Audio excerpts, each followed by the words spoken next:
พบพานแม้เราไม่ได้เป็นพานเขาก็กล่าวหาว่าเราพานเราไม่ได้เทาคบคนเทาเขาก็หาว่าไอ้พวกเทาแต่วันนี้เป็นนายกรัฐมนตรีแต่ยอมให้พวกเทายอมให้คนบางคนที่มากำกับรองให้นายกบางคน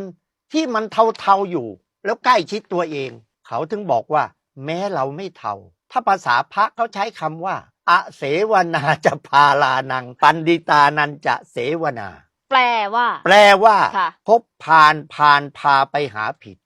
คบบัณฑิตพาไปหาผลคบพาลแม้เราไม่ได้เป็นพาลเขาก็กล่าวหาว่าเราพาลเพราะนั้นตราบใดก็ตามที่คุณอนุทินยังมีคนต่างๆเหล่านี้ห้อมล้อม